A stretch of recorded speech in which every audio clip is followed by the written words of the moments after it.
Beginning in the 1980s, a belief has slowly taken over the world. That neoliberal globalization, with its built-in self-regulating mechanisms, would finally do away with old institutions like the state and the military, and would usher the planet into an era of relative peace and prosperity. Free trade will bring on a Great Depression. 9/11 and the current economic crisis have shown that belief to be largely a myth. But many signs were already there. Markets have always relied on state power and military might. America's transformation from republic to economic superpower following World War II was accompanied by the creation of a global network of military bases, unlike any other in history. According to the Pentagon's Base Structure Report, today these amount to 716 in 38 countries. More than 250,000 soldiers are stationed on these bases.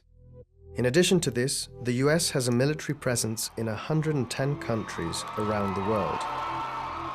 A year after his election, Barack Obama approved the new administration's first military budget. This amounts to $680 billion, $30 billion more than Bush's last defense budget, and almost equaling the $787 billion set aside by the new administration for the economic crisis stimulus package. Why, despite the crisis, does the military budget keep growing? Are crises and military expansion related in some way? When we have different presentations or sometimes bands that come, or even when we have talent night, if we have people that want to show off their talent, we have a stage. We've done all sorts of things here, from a Halloween party, there's Christmas parties, there's other events that happen here at this center as well. Yeah, they have salsa classes, so I've never taken the salsa class.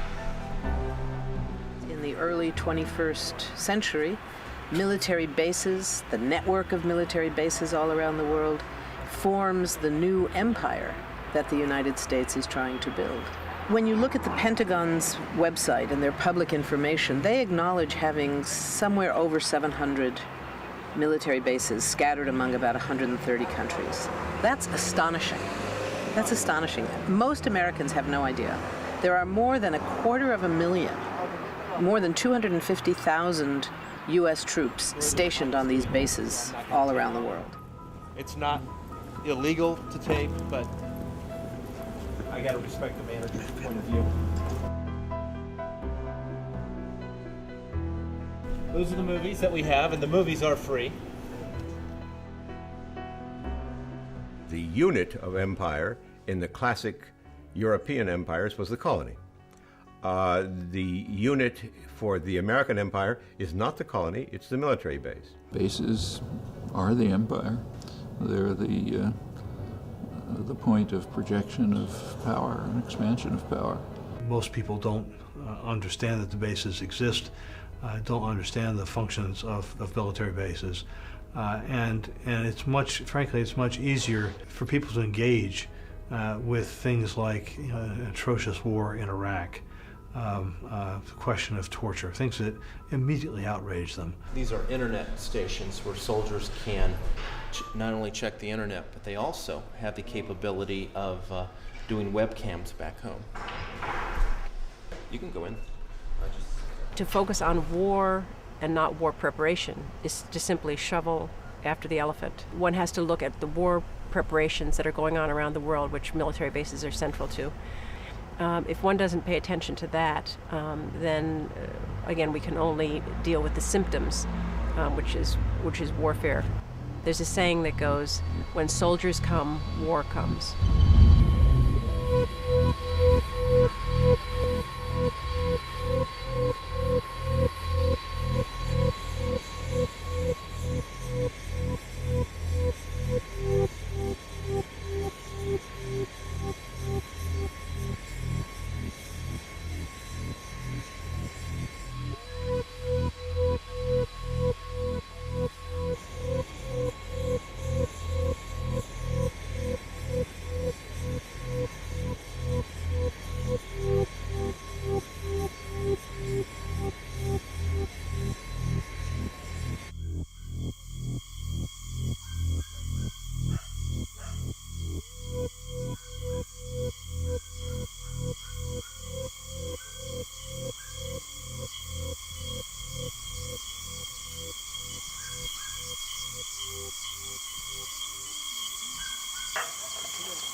で米軍がそこに沖縄に入ってきたら大昔はこの鐘をねこういうのでどんどん叩いて追っ払った。そしたらヤンキーってみんな追っ払う。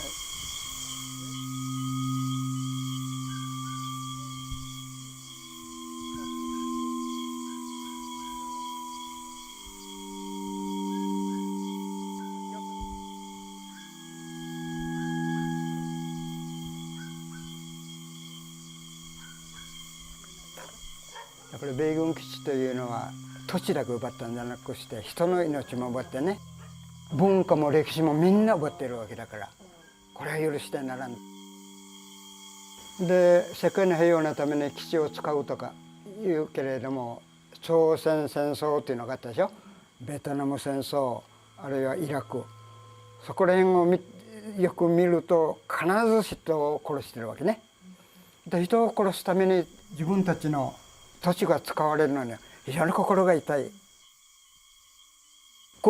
コックに私は料理するから包丁貸してくれんかって言ったら貸してもいいけれども人を殺すから包丁貸してって言ったらこれ殺人だから私の土地だから返してくれというのを日本語で書きました。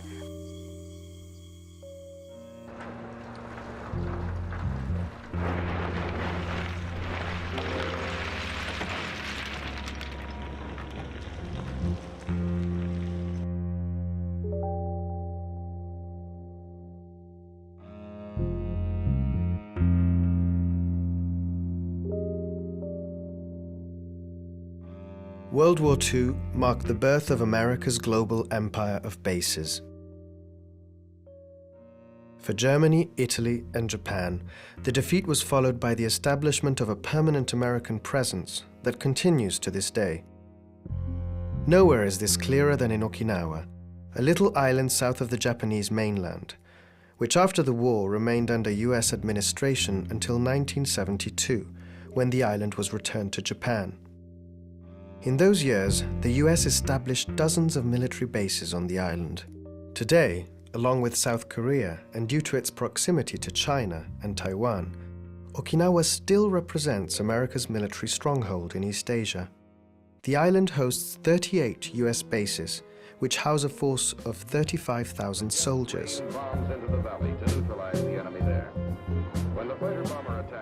The growing tension between the US and the Soviet Union following the war led to an unprecedented global military buildup and to a strategy of exploitation of people's fears that in various forms has continued to this day. You know how bad sunburn can feel.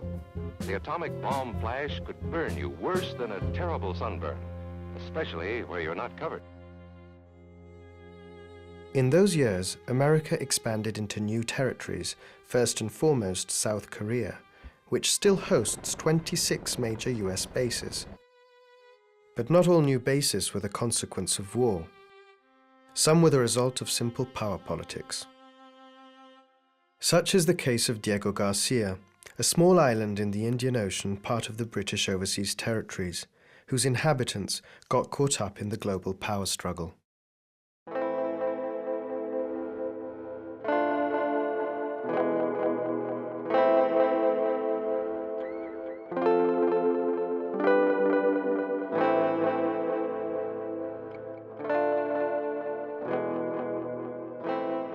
Nobody seems to know that Diego Garcia used to have a very considerable population that was all entirely bundled up and shipped out in order to, as the US Navy put it, sanitize the place. The US wanted a base in the Indian Ocean at all cost because of the Cold War.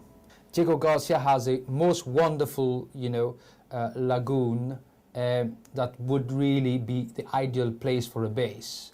So we were at the wrong place, at the wrong place at that time, because that place was the best place for the most sophisticated US and UK base outside of the US and the UK. In 1971, due to an agreement between the UK and the US, The British made the island available to the Americans as a military base because of its geostrategic position, and deported its 2,000 inhabitants. Today, according to the Pentagon, Diego Garcia is one of the 13 major US military bases in the world and has played a crucial role in all post-9/11 conflicts.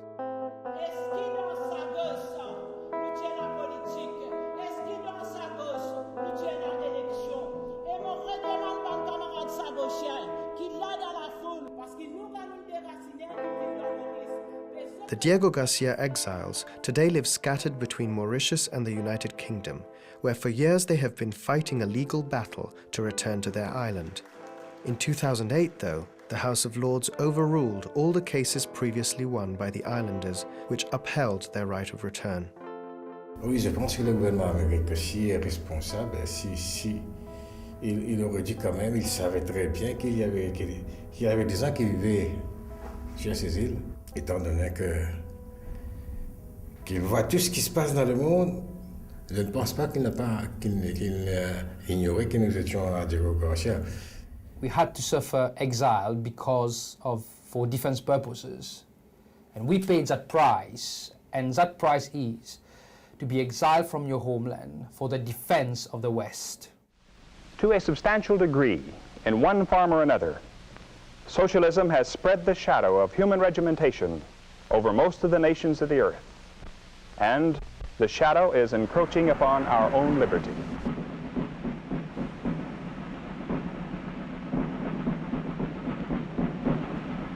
Our business system has continued to provide a better life for our increasing population, in spite of destructive forces which have pounded against our foundation of freedoms with no avail.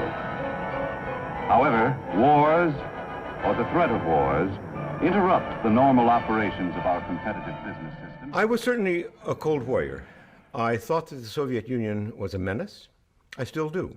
I still believe that we had every right to try and defend ourselves against the power of the Soviet Union. I began to change. I got new information after the collapse of the Soviet Union in 1991. Above all, how fast our country moved, the United States, to find a replacement enemy, to keep the military-industrial complex functioning, to serve the vested interests in the Cold War system. I was appalled by this. I believe that we should have had, after the collapse of the Soviet Union, that eliminated any basis for this global apparatus. There was no further reason for it. It was irrelevant. Instead, they moved at once to find another enemy: China, terrorism, drug lords, even instability, anything to keep it going. We need an enemy. It's like we were a football team and we've been practicing to play a game. We learned certain plays, and now we don't have any opponent. You know, how can we play this game anymore? And so they needed a new enemy. And the new enemy, well, for a while it was drugs. We had a war on drugs. But then came terrorism, and that was a very good substitute in the minds of our leaders. Sometimes we're afraid of big things, and sometimes we're afraid of very little ones. But now there's something else about fear that I don't think you quite understand, Billy. What's that? Well, sometimes when you become afraid, there isn't anything that's really dangerous.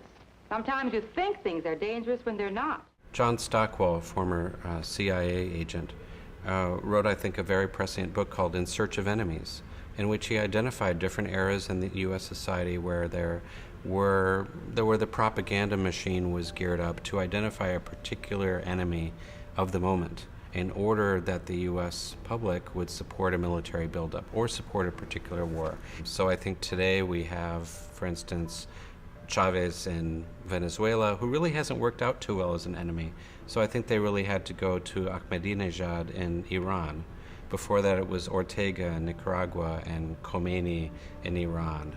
There was Ho Chi Minh and Castro, for instance. So there always has to be a set of enemies that justify U.S. military buildup, particularly at a time when, for instance, after the collapse of the Soviet Union, there was a danger that the U.S. public would no longer support continual war, continual military buildup. What then becomes the rationale for continuing to have these military bases, for continuing to have the military alliances, for a military budget that equals the rest of the world combined.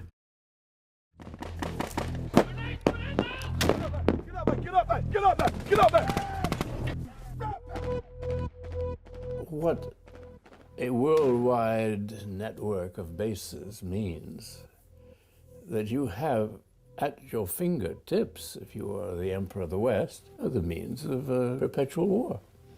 There's always somebody we don't like and somebody who must be stopped.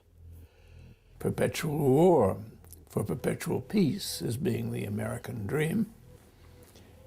Once we were launched upon empire, we would never look back.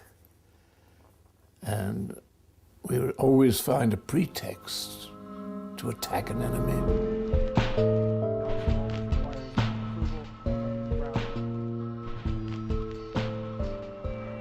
Targeting is an intricate process.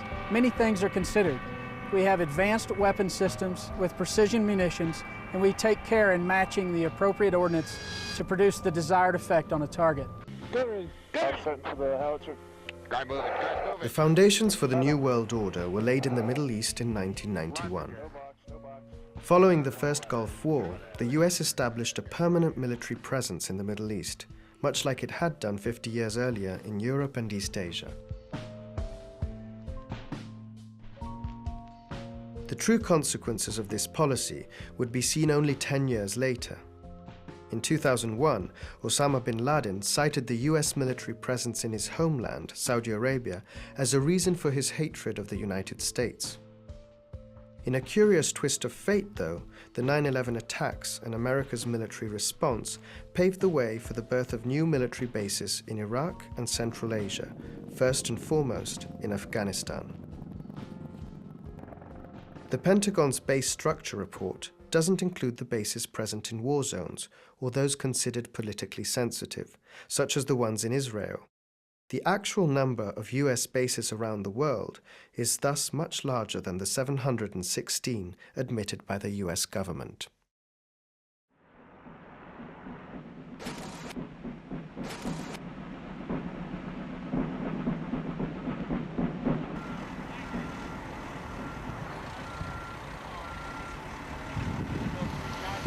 Before engineers and contractors can begin construction on buildings here at the 380th, they first need a good foundation to build upon. We are in charge of keeping the base clean, fence repair, concrete pads. The heavy repair shop is currently working on pouring a concrete foundation for the base's new temporary gym. This job requires the whole unit to come together to get the job done. The relationship between bases and war is a hand-in-glove relationship. Bases, most of the U.S. bases, I would say the majority, are the result of war. They are the booty or loot of war, in the sense that they were captured during wartime and never given back. When a very large, burly man comes and makes you an offer you can't refuse, you end up with a military base.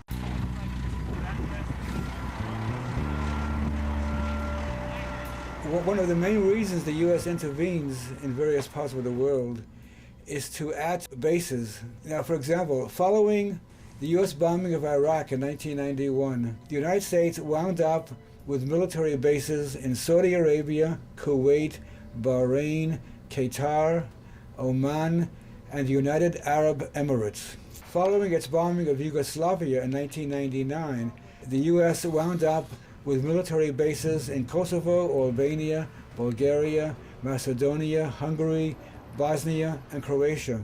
Following its bombing of Afghanistan in 2001 and 2002, the U.S. wound up with military bases in Afghanistan, Pakistan, Kazakhstan, Uzbekistan, Tajikistan, Kyrgyzstan, Georgia, Yemen, and Djibouti. Following its bombing and invasion of Iraq in 2003, the United States wound up with Iraq. Staying behind, I believe, is actually is the ultimate purpose of many of these wars. We used to think of military bases being built in order to wage the wars, and I think increasingly we see the wars themselves as convenient opportunities to station the bases. and to have a more permanent presence in countries such as Iraq, such as Afghanistan, such as Kosovo.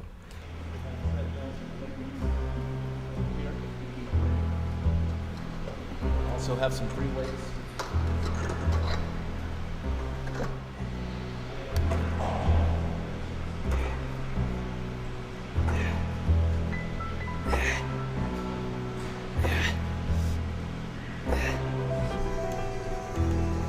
What we have in here is video games.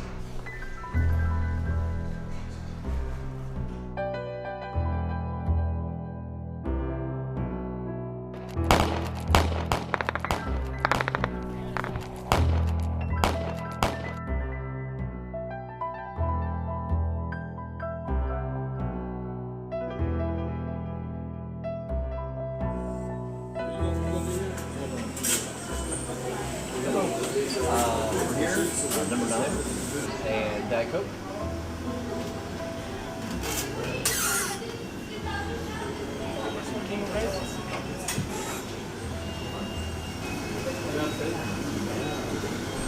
Specialist McIntosh. I'm with 2-135 Task Force Bayonet, 1st Platoon. We run patrols daily, just keeping a safe and secure environment. I wanted to be in the Army for quite a long time. And when I hit that age, I was like, well, it's a good way to pay for college, get to do something I wanted to do for a long time, and guns, doing this active, I never wanted a desk job, so it had to be infantry for me, something where I could be moving around, constantly doing something active. So. How do you feel about being deployed to Iraq or Afghanistan?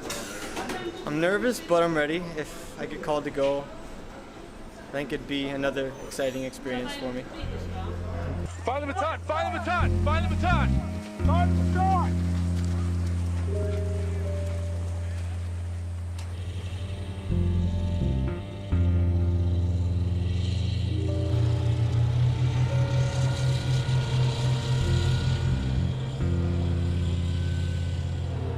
Well, the U.S.-Japan Security Alliance is the cornerstone of America's defense posture in the Asia-Pacific. And the United States is both a trans-Pacific and a transatlantic power. But we couldn't project that power without the men and women who serve here in Japan. As we look at the region, it is at peace, but we have threats like what we hear every day from North Korea. And the security mission is essential to continuing to undergird America's leadership and being prepared for the kind of challenges we face, but also to seize the opportunities for a better future.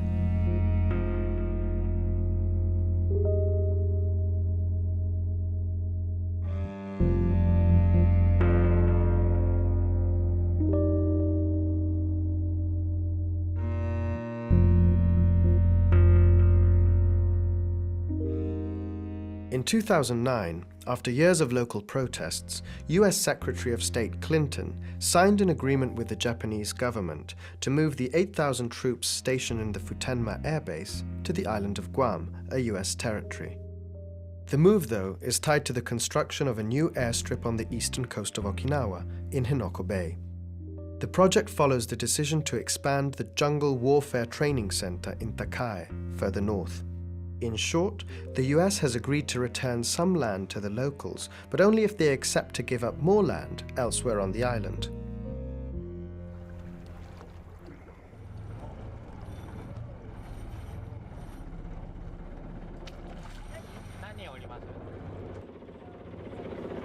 このジュゴの食べる海藻は沖縄県でもですね、ここが一番良好に育っていると言われている沖縄県が認めている場所なんです。サンゴ礁が発達して天然の防波堤の役割を果たしている。海岸線が守られているということと、それと同時にこのジュゴの食べる海藻がここに繁茂するのは穏やかな内海があるからなんです。という米軍の海兵隊の基地です。で彼らはなぜここに来るかというと、ここがアメリカ本国で海兵隊を没収するパンフレットに使われているわけです。その建物を一部壊してですね、今度はこの海を2000メーター、辺野古の方から大良湾、この岬をまたいで2000メーター埋め立てる計画が今あるわけなんですけど、これらの具体的な、環境や人間へのインパクト、これに対する責任を米国は全く負っていないんです。新たな基地を、この海を埋め立て、この陸地を削って、巨大な空港を作ろうとしている。これは世界的に見ても貴重な生物が生息している場所ですが、それを破壊する影響というのは、この沖縄島のジュゴンというのは東アジアに唯一ある個体群です。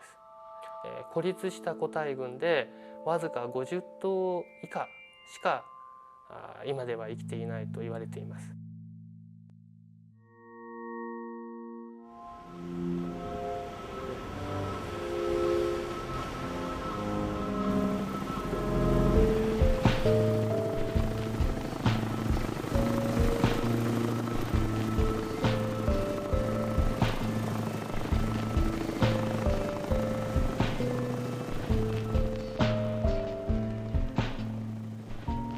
この森がやんばるの森といって、沖縄で唯一大きな森です。もう本当に、この自然を僕らのものにしたい。ここは日本の国なのにアメリカの、旗が立っていて、私たちがここに入ることができないっていうのは非常におかしなことだと、考えています。今は本当にこのジャングルの訓練というのはここしかなくて、米軍はここを、離したくない、そういうようなところです。で、そのやんばるの森を守るために、そして私たち住んでいる住民の暮らしを守るために、今ここに座り込みを続けています。で、N4、ここが1、2、3、4、5、6、これが6つのヘリパッドです。3つが建設されている計画ですけれども、私たちがこうやって座っていることによって、工事が今ストップしているという状況です。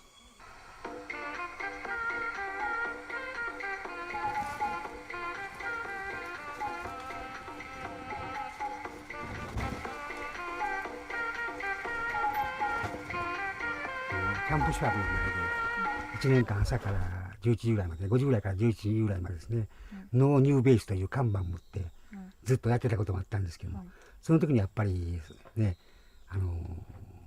いろいろ話しかけてきた彼らから、その朝の弁当のそのハンバーグとか、だからその別に彼ら自身も若い子なんでね、そのイラク行ってイラク人をこう殺すことを目的としているようには思えなかったんですけども、こういうやっぱり人殺し、人を殺す訓練をこのままでしてはいけないと、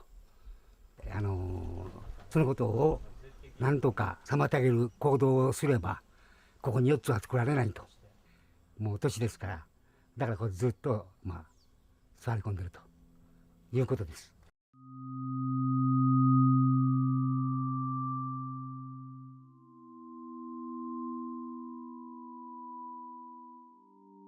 We have a lot of challenges, but we also have some real opportunities. And it's up to each of us to determine the role that we will play on behalf of our country and our leadership. But I have every confidence that when it comes to defending America's security and advancing our interests, we have nobody better than all of you. So thank you, and thanks to your families. Thanks for the service and the sacrifice. And thanks for making a difference every day. Many of us fuss over how we look. Some don't worry at all. And they're free to do that too.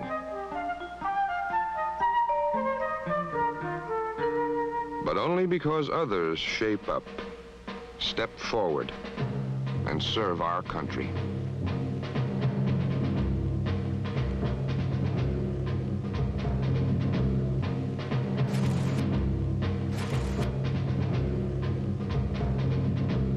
By militarism, we do not mean national defense or the obligation of citizenship for able-bodied people to defend the country in times of national emergency.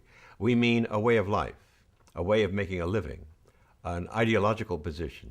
Originally, our conception of American military was like the early Roman legions of the Republic. They were raised for an emergency. Farmers left their fields, went to war, and were instantaneously demobilized. They were not long service forces of any sort.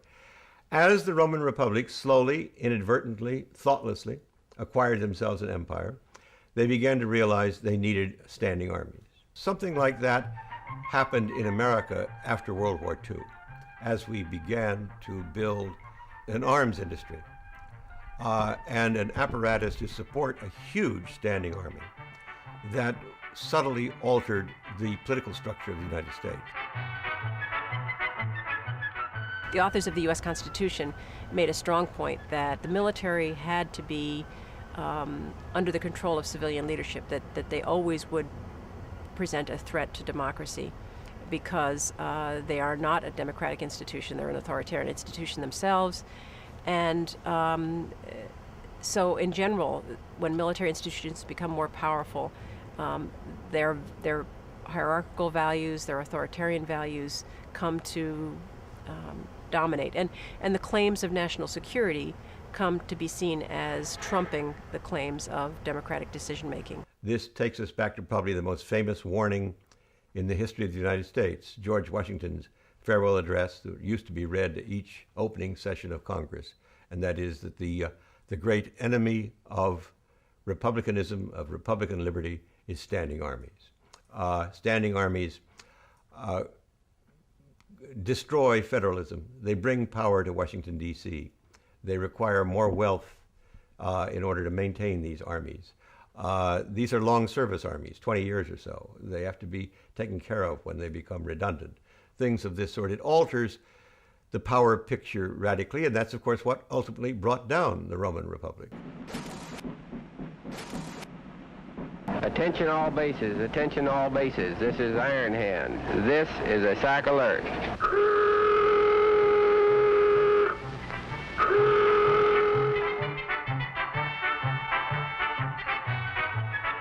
When we talk about the military-industrial complex, we have to include bases as a part of that complex. And observers have noted that there's something called a carry-on imperative.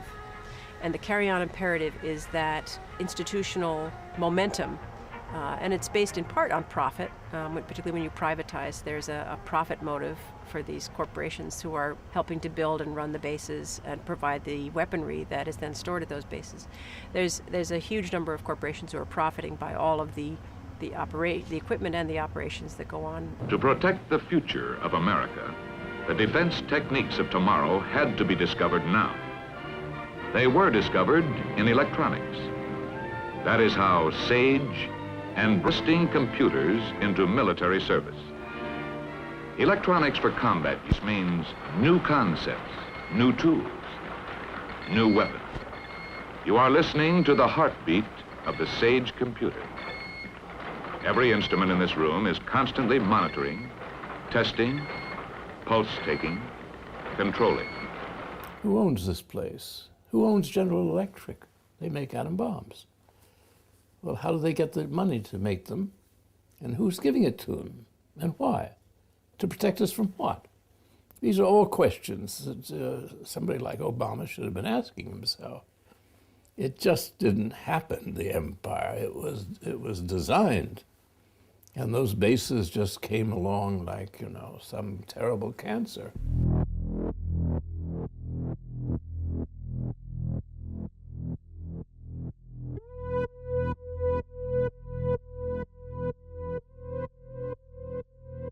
When you see how much money's at stake in the operations that go on every day, it's phenomenal. The number of flights that take off from Kadena Air Force Base every single day. Just that one base in that one country on one day will have involved thousands of gallons of jet fuel, repair and maintenance and parts for those aircraft. The rationale for these bases is that they're continually practicing and training and using the equipment and running the personnel through their paces and feeding them and so on. And that is an incredibly expensive operation. This is what President Eisenhower was warning against in his farewell address in 1961 when he invented the phrase military-industrial complex, meaning hidden power, power that was not really under the supervision of Congress, and that was often out of control, represented private interests rather than the national interest. I'm sorry to say that we in America did not pay attention to the warning he gave to us, and today it's close to out of control. Many companies that operate in the defense sector benefit from this system. One of these is KBR, tied to the former US Vice President Dick Cheney. In 1999, following the conflict in ex-Yugoslavia, KBR signed a multi-billion contract with the US Department of Defense to build Camp Bondsteel in Kosovo, one of the largest US bases in the world. One of the questions I get asked a lot is about Camp Bondsteel's size, and the general mentioned that.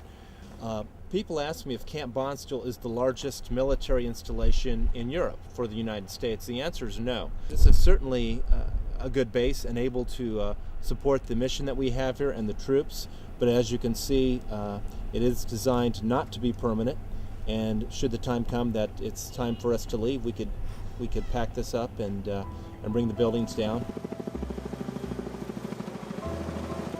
In Macedonia, just a few miles away from Camp Bondsteel and from the border with Kosovo, the US is sponsoring the construction of a pipeline called AMBO. The pipeline was initially conceived by a Macedonian architect living in the US and is today pursued by his son.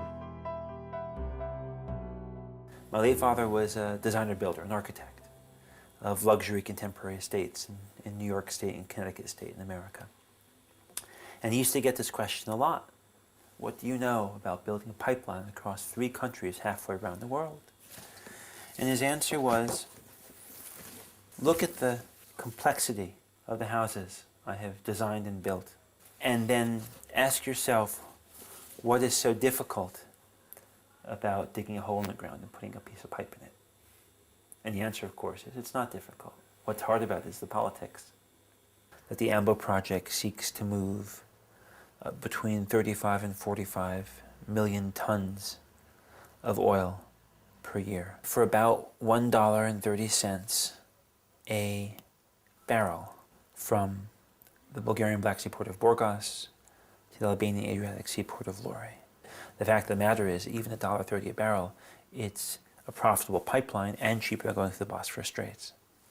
So it's a real win-win situation, not only for the 3 Balkan countries, but also for the oil companies. Everyone wins. It's a win for the environment, it's a win for the oil companies, it's a win for the countries. It has to be built. I want to very sharply and critically condemn anybody who suggests that Dick Cheney and Camp Bondsteel in Kosovo and anything has anything to do with this project is so independent of all this stuff, it's not even funny. And having been involved in the project from the beginning, I can tell you it's absolutely laughable, the assertions they make that Camp Bondsteel exists to secure the route of the oil pipeline project, or Dick Cheney had anything to do with it whatsoever. So let me be categorical in my denial about this, and I should know, because I've been there since the beginning.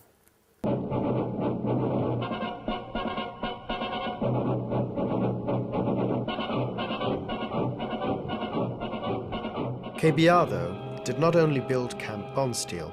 The company was also responsible for the AMBO pipeline feasibility study. And one of KBR's former managers is today CEO of AMBO Corporation. Are these simple coincidences, or is it a case of corporate and military interests working hand in hand?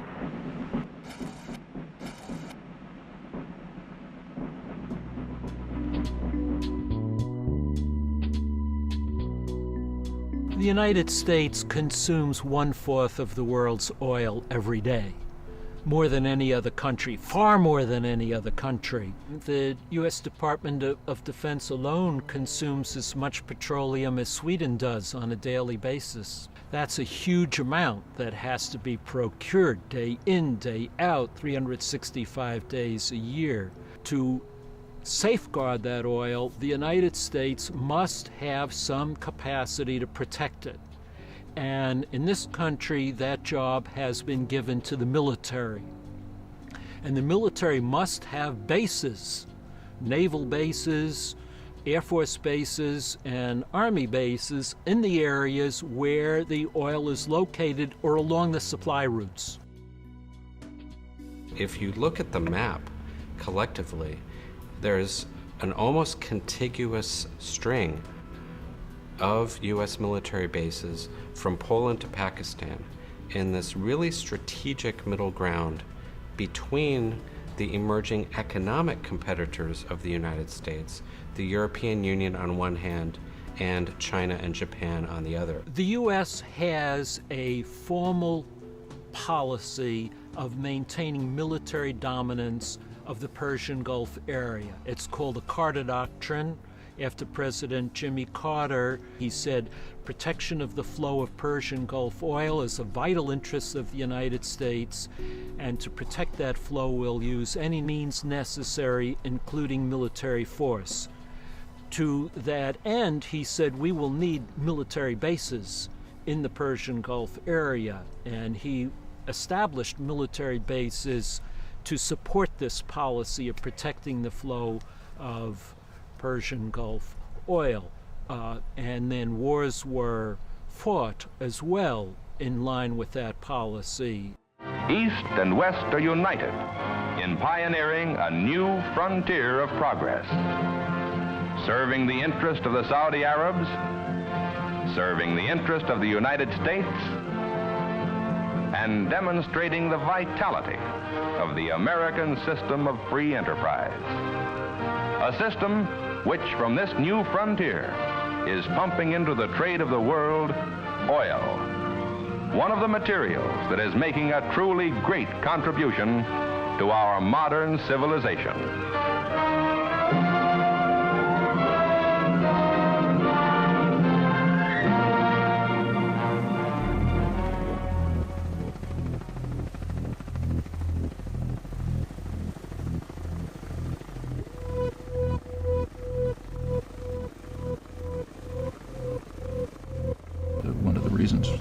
The reason, in fact, primary one for the invasion of Iraq is to ensure U.S.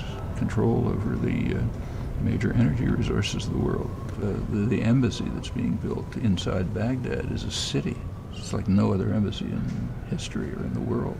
They're not building the embassy and the city in Iraq and the huge bases around with an intention to leave. They're building them with an intention to maintain control. We're not in the process of building bases in the Middle East. There will be an American base at Camp Victory. Right now it occupies the whole area of the old Baghdad International Airport. There will remain something there, but in the Middle East we are not going to develop strategic cooperation. Remember, a base is strategic cooperation.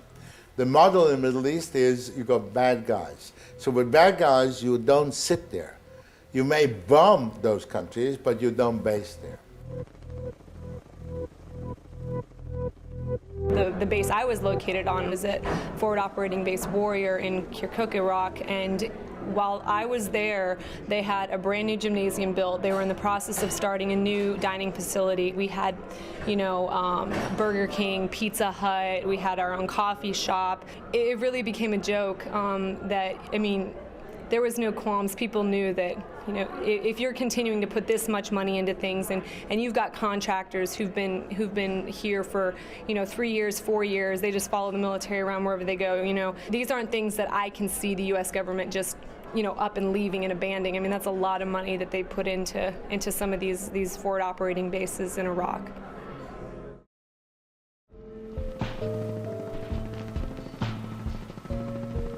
Since 2003, the US has built dozens of military bases in Iraq. In 2008, the US and Iraqi governments signed an agreement that states that all foreign troops should leave the country by 2011. The agreement also says that the US will not seek permanent bases or a permanent military presence in Iraq. Obama's Secretary of Defense, Robert Gates, though, has stated that even after 2011, he expects to see several tens of thousands of American troops as part of a residual force in Iraq.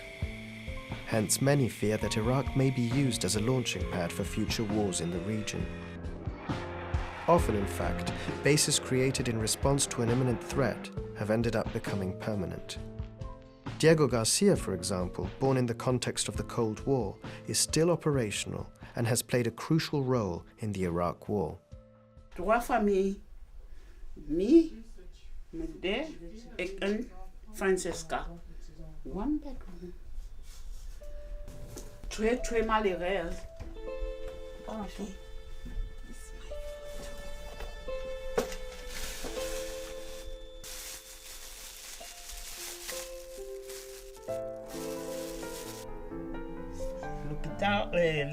L'église Salomon, l'église Salomon. And Diego Garcia. So c'est de Diego Garcia. Ma maison de Diego Garcia. Sont détruits. On détruit.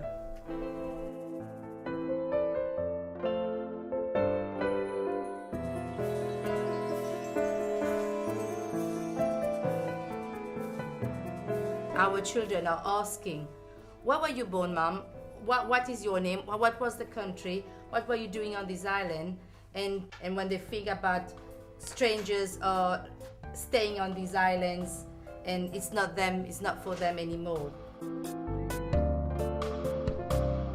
They said in their study, feasibility study, that the island is not safe for the people to go there, to return there. But the thing is, Americans are living there and they have developed the island. And I even heard the island look like a little New York. And Americans are enjoying their lives there. Why should we not have the rights to go on our island and enjoy the same way they are doing?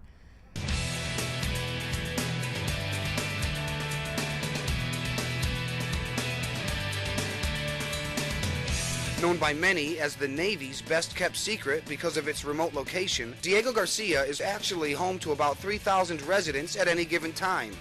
There's also a unique assortment of quality-of-life opportunities to take advantage of on Diego Garcia. The island's athletic center is open round the clock with a wide range of workout equipment and a full-size gymnasium. Be sure to spend as much time as possible researching this informative website to help you prepare for what will certainly be a memorable assignment abroad.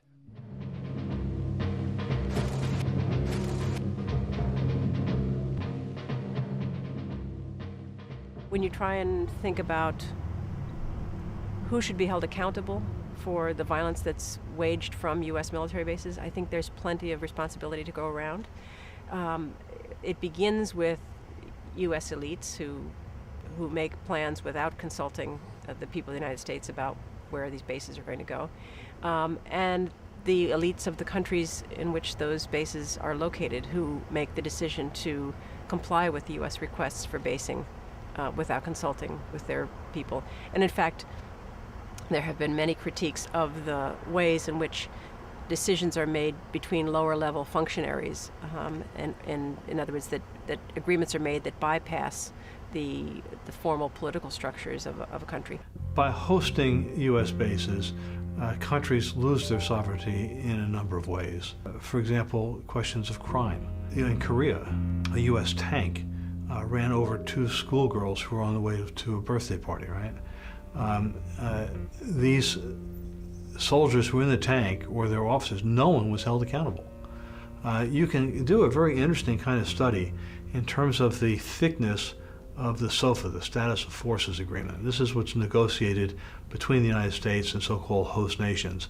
And it determines what kind of access the United States will have, what kind of political powers, what happens when U.S. soldiers commit crimes in these countries. And what you find is that the countries that have less power or leverage in relationship to the United States have much thinner SOFAs. In these countries, you'll find that when U.S. soldiers commit crimes, they're not held accountable. They're not tried under the law of the host nation. They're not put into prisons in the host nation. Often they're just brought out of the country back into the United States or deployed to a war zone because, as they say, boys will be boys, and these guys have been trained to be more aggressive, and so they were aggressive.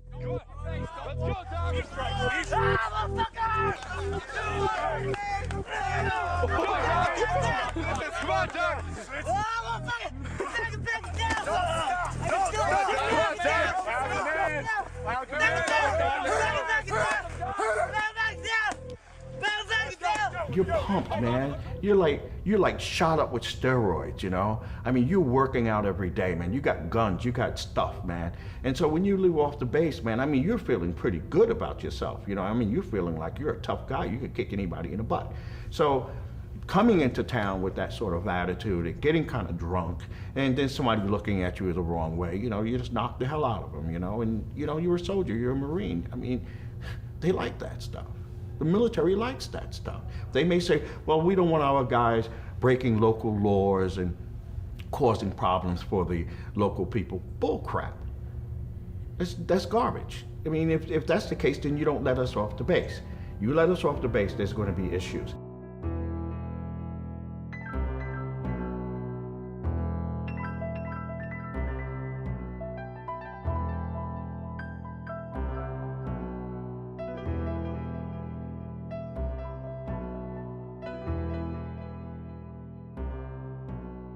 I heard on the news one day about a Okinawan girl had been raped by United States military men.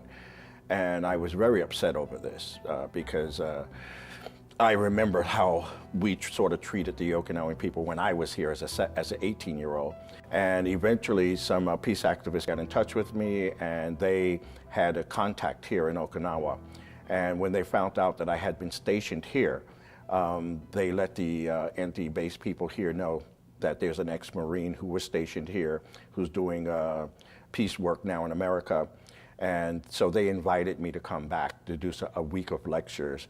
So that was 1996, and that's when I came back. And as we moved around the island and I saw the bases were still here, I just couldn't believe it. It's almost like a cancer here for these people. Since the end of World War II, these bases have been here.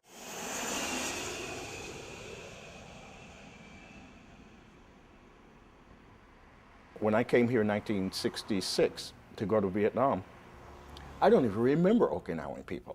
I don't even remember seeing them. They were the shadows walking around. What I do remember is the women. I remember the drinking. I remember the fighting. That's what I remember. But in terms of like Okinawan culture, I didn't eat their food. I ate cheeseburgers at the base. You know, I didn't drink their alcohol. I drink Budweiser, you know, at the base. So this whole idea of Americanism stays within that base. It stays within the militarism of ourselves. This is something the Americans should know. What happens when we open bases in other people's country? What kind of problems does it solve?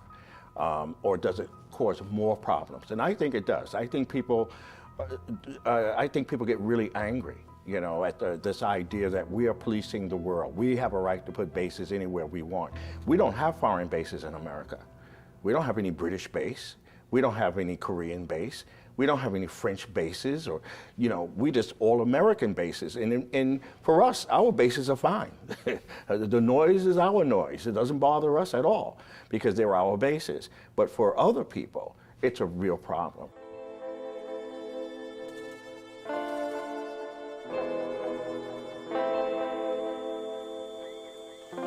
これが今までのね、米軍の沖縄における事件事故のことですね。一番もうどれでも大変なことでしたけれども。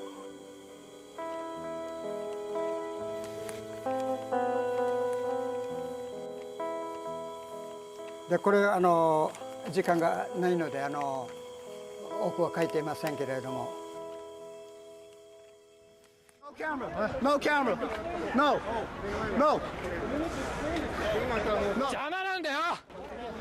No. 墜落事故があったのは今日午後2時20分ごろ、沖縄国際大学上空でバランスを崩した海兵隊普天間基地所属の CH-53 大型ヘリコプターが校舎に衝突した後墜落しました。CH-53 実際に今から4年前に近くの大学の本館のビルに大型ヘリが墜落して炎上いたしました。本当に大惨事が起こって、奇跡的に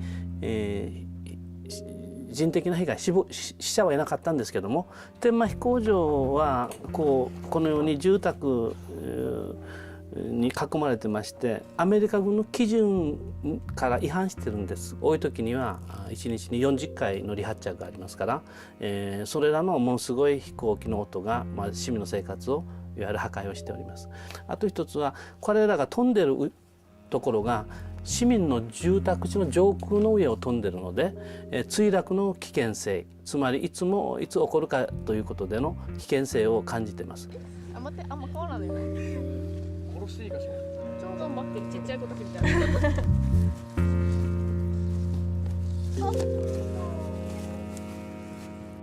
この普天間の基地の大きさとかも実際の大きさではないけどさ、だいたいこっちにメートル書いたりとかして、このやっぱりね、周りのところが周りにはたくさんあって。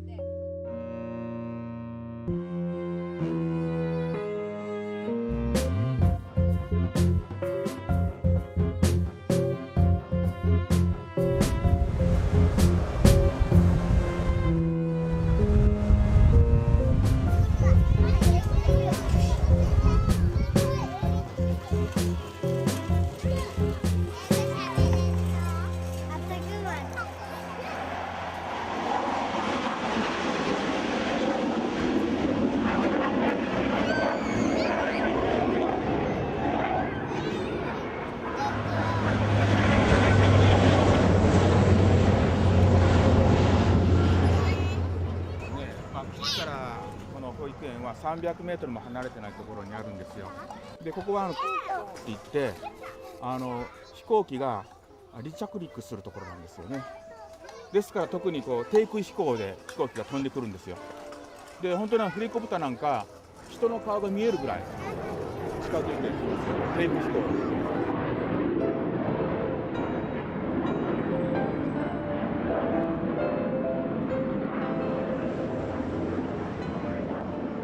うるさい時は、飛ぶ時は本当に朝からずっと夕方まで飛んでますよ。最初の頃は夜泣きがあったりで、園に来るのを怖い、嫌っていう子もいたり、沖縄国際大学に飛行機が落ちて、怖いなと思ったんですけれども、あれは大きい人たちが動くからまず自分で避難ができるということ。でもこの子たちは小さいから私たちが守らないといけない。どうやって守ろうかっていう怖さがあります。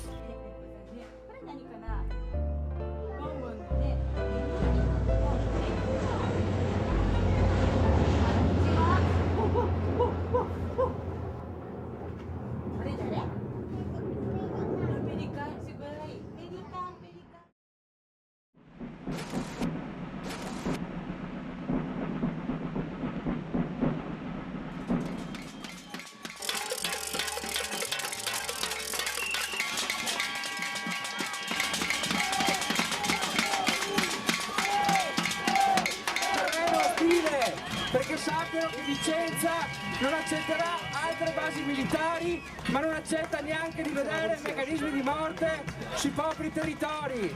E quindi siamo per lo smantellamento di queste strutture, perché chi ha le armi se ne vada ancora una volta a casa. In 2007, the US revealed its plans for a new military base in Vicenza, Italy, just a few miles away from the city's historical center. Vicenza already hosts a US military base, the Caserma Ederle, home to the Southern European Task Force and one of 10 major US bases in Italy. The area designated for the new base is the ex-civilian airport Dal Molin. The plans for the new base include 48 buildings over 20 acres of land. The new base will host the entire 173rd Airborne Brigade, an elite combat force which has played a crucial role in Iraq and Afghanistan. I couldn't give a damn about Vicenza, because in Vicenza you have 4 people in Vicenza, 3 of whom are over the age of 90, and The base in Vicenza is a nothing of a base. It doesn't generate smoke, noise. There are no planes landing. So anybody who complains of Vicenza, from my point of view, is a dirty commie, okay? But why? Because the Italian government, the region, the authorities have decided, yes, and they want to make a noise, even though these are entirely harmless people. It's like having tourists. They don't have tanks. They don't have helicopters. They don't crash airplanes on your head.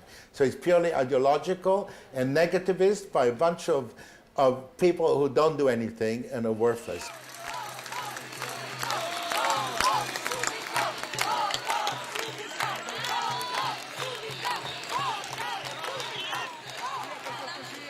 In April 2008, Achille Variati is elected mayor of Vicenza, with the promise of holding a referendum on the new base.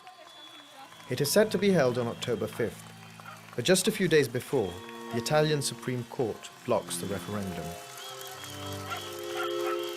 Una consultazione è l'occasione per cui ciascuno di noi, ciascun cittadino, possa esprimersi, dicendo sì, dicendo no.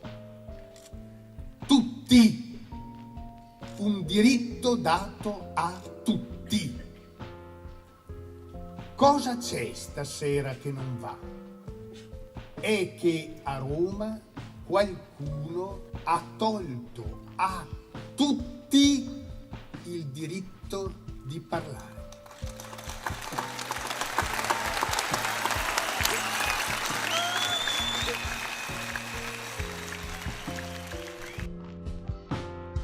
Despite the court's decision, the citizens of Vicenza decide to hold an autonomous referendum, and on October 5th, 95% of the participants vote against the new base.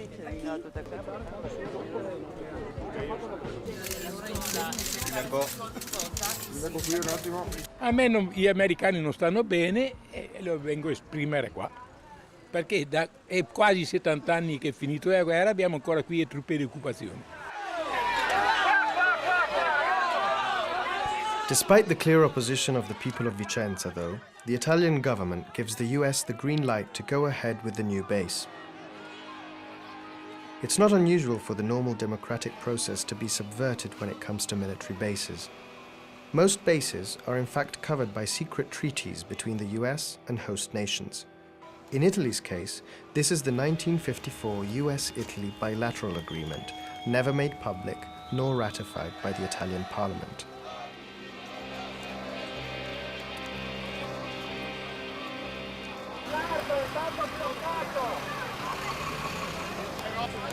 Allora cerchiamo, sta arrivando un altro camion, cerchiamo di stare tutti insieme.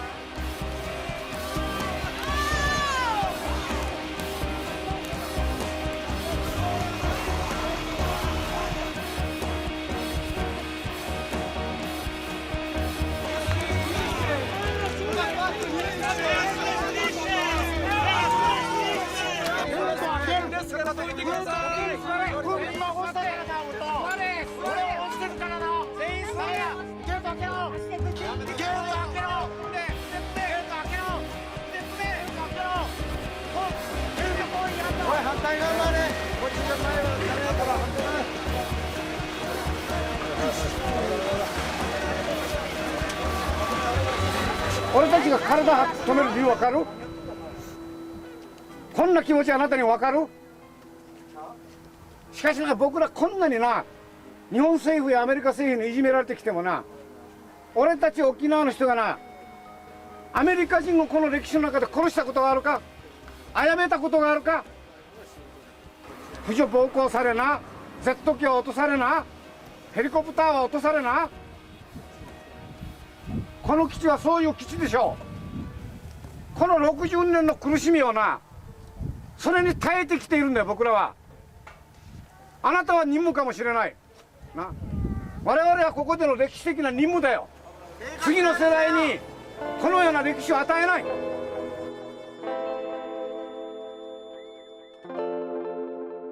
When you go to elementary school, you're taught the Declaration of Independence. And if you're paying attention on the day that it's taught, you'll be taught that it says that that King George III kept among us standing armies in times of peace that committed abuses and usurpations. I mean, this is language I can't make up.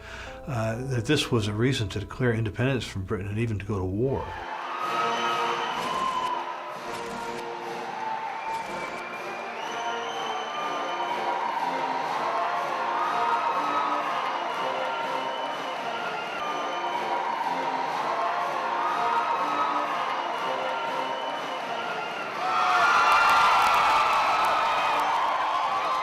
Obama's election was hailed by many in the world as the beginning of a political phase radically different from that of the Bush administration. And in many ways it has been.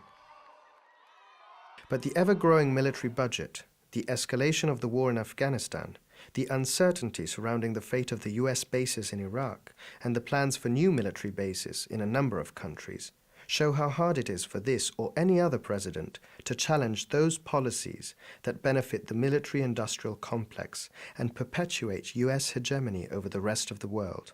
We have been compelled to create a permanent armaments industry of vast proportions. In the councils of government, we must guard against the acquisition of unwarranted influence by the military-industrial complex.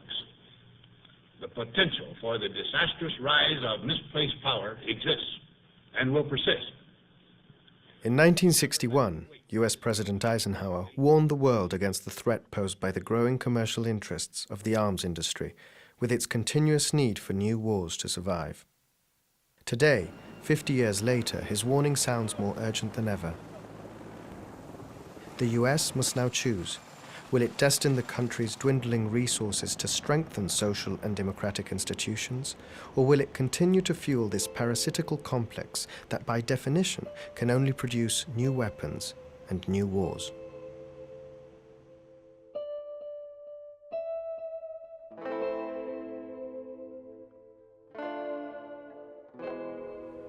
ちょうどあっちが私の土地ですけれども、できたらその土地を早めに取り返して、そこを私はみんなにお願いして、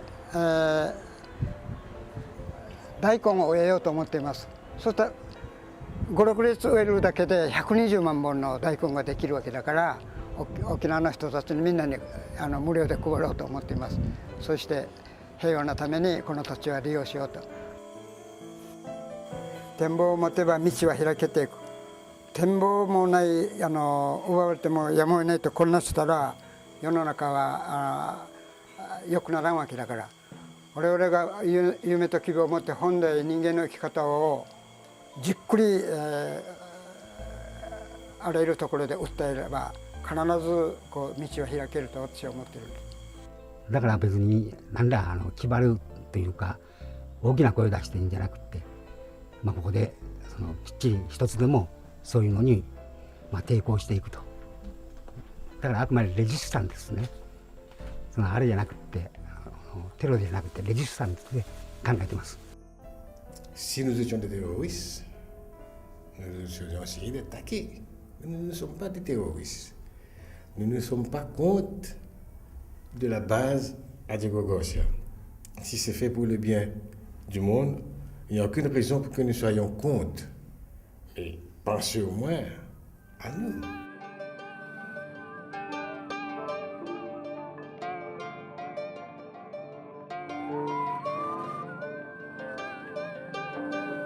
We're here to provide a safe and secure environment for everybody, regardless of what ethnic group they are, and to make sure that people have the freedom of movement, that kids can go to school, that people can go to work, and people can sleep safely. And we would like to see Kosovo develop and continue to grow, and there will be a point where K4 is no longer needed, and we look forward to that day. Okay.